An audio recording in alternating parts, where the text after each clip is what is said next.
Hey guys, so I haven't done a walk and talk video in years, but I thought I would do it today because I've had a couple good ideas for videos recently, and then I say I'll wait till I get home to go in my studio, and then it never happens. So I'm seizing the moment today. So I was thinking about something a little earlier that struck me as kind of interesting. I was thinking about ChatGPT and some of the wonky experiences I've had using it recently, and then for the first time thought some of what has occurred to me as why some of its training data, which is based off stuff it finds on the internet, ends up making it go awry. If you applied the same reasoning to Google, it would actually explain a lot of some of the recent things we've seen as a search engine. And what I mean by that is, especially with the recent update they did last November, where a lot of people have experienced rankings drops on their site, users even, the people who don't work professionally in the industry, say, it seems worse than ever at delivering me good search results that I'm actually looking for. Why is it suddenly so bad at all of this? And it occurred to me, in the same way that you could say about ChatGPT, well, when the internet is your training data and a lot of the internet is inflammatory content, poorly written, hastily thrown together, superficial content, and that's what you're training off of, it's no wonder when sometimes your output is superficial or not very helpful. And that's a big part of the reason people warn others about, when you're trying to have it help you write content, don't just copy paste what it comes up with, because it's in a lot of cases not writing very intelligent or very thoughtful material. You have to finesse it. Applying that to Google, it occurred to me, what are a lot of the search signals that Google has always used to determine if content is helpful? And a lot of that ends up coming from users that in some cases have pretty flawed ways of engaging with content. For one, links have always been and are continuing to be a really strong correlation with rankings, but links can be gamed, links can be bought, links can be engineered, and Google is not always as good as it says it is at knowing when that's happening. And I have been on the losing end of this many times earlier in my career.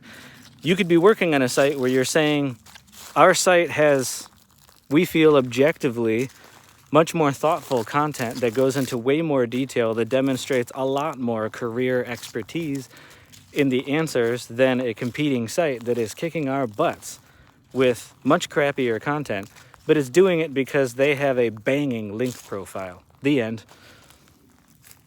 And if it's viewing that as how it can tell that content is good, well, no wonder that sometimes what you might say as undeserving sites outrank much more deserving ones.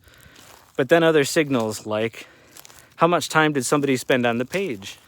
Sometimes that's legitimately useful. If it's a spammy site or a site full of ads and garbage that was just clickbait and somebody only spends 5 minutes on the site and then they leave, sure, that's a legit signal that content was not good. And it's good to pay attention to that. But let's say somebody has the mistaken notion, because people are lazy, I want to learn a complex topic, but I only want to devote 60 seconds of my life to it. And I actually foolishly expect that I can learn something complex in that simple of time. And with this misguided notion, if I stumble upon a blog post that covers something really superficially, that anyone who actually knows much about this topic knows, that information doesn't do anything for you. You're not going to really be able to apply that or do much with it in life. It's not valuable information.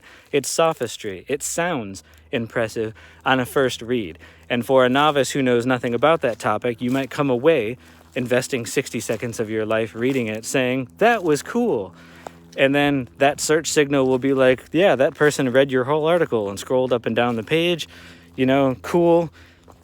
Somebody else might have written a mini essay on it. Maybe not ridiculously long, but definitely long enough to really answer the question that you're actually answering in a way that anybody who actually knows about the topic would know this provides the information you actually need to understand this topic. If you actually want to devote any part of your life to learning this, you owe it to yourself to know it at this level. But a lot of people that are lazy will come to that page and say, yikes, look at how long this is. There's no way I'm going to mess around with something that long, and leave. And then Google looks at that signal and says, wow, that person left right away. I guess this content isn't very valuable. It is objectively more valuable by any real measure if humans really wanted to be honest about it. And it's being tricked by what you might call stupid users in that case. It's a bad or misguided action that leads Google to believe undeserving content is more deserving. And then you look at stuff like that and you look at the state of search and SEO right now, when people are often asking the question, why does this keep happening? Why do these crummy, results that don't really answer the question, or they're all basically copy pastes of each other dominating the tops of search? Why don't real answers ever come up? Why don't blog posts? And I should specify, not just blog posts like a business blogging to try to boost their rankings, but like actual blogs. Somebody who started a blog for the legitimate reason of, I like blogging, I like sharing my knowledge and stories with people, I run a blog because I like to blog. You don't really see those anymore, and I don't think it's because people stopped giving a crap about writing or they don't want to share their experiences anymore. You don't see them anymore because that content very seldom gets chosen by Google as an answer to anything, even if, as has happened many, many times to me, what you're searching for is actual opinions, actual stories. And including words like opinions and stories in your search query still tries to give you shopping results or something else.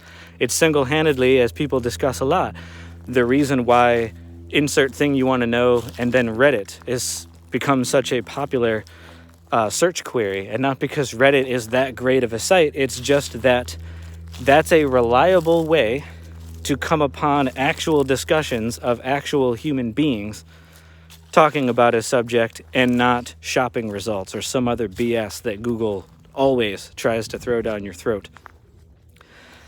And that tells us something about how bad, in a lot of ways, Google is at identifying actual intent behind a search. As good and fancy as people always talk about that it is, there's a lot of ways that it's not. I don't think people are, in some cases, really talking about that to the degree that it deserves.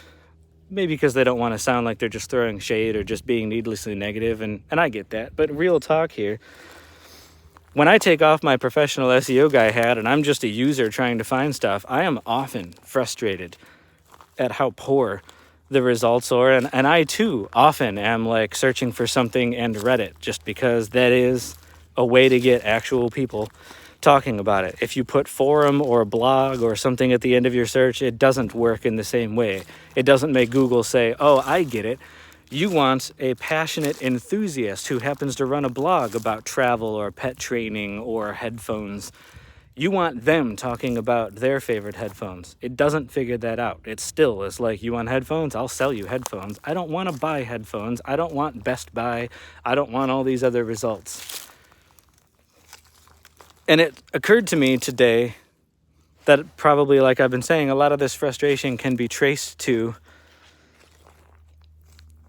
we began with the assumption, well, the search engine exists to give users the information they're after, so I should observe the users to find out the best way to get them that information. It sounds like a sound premise, but I think there's a lot of cases, like I've explored a little bit today, where the signals that you can observe about somebody as, you might say, an unreliable narrator, much like listening to a story that's told in first person by someone we know is an unreliable narrator, and then you're saying to yourself a lot of the story, can I believe some of the stuff that's happening? Is this biased? Is it, good, reliable? And if the answer is no, what do we do with that? There are a lot of ways where the way a person lazily, hastily, or misguidedly does searches and interacts with content can mistakenly say something about that content that is not deserved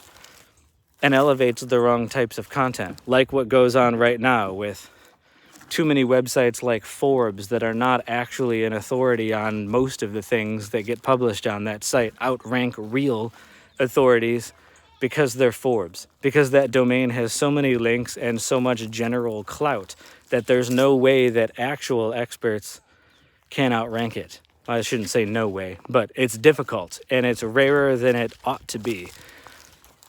and then Google ends up rewarding the wrong sites who are just spinning out superficial content to get ad traffic and making money off of wasting people's time.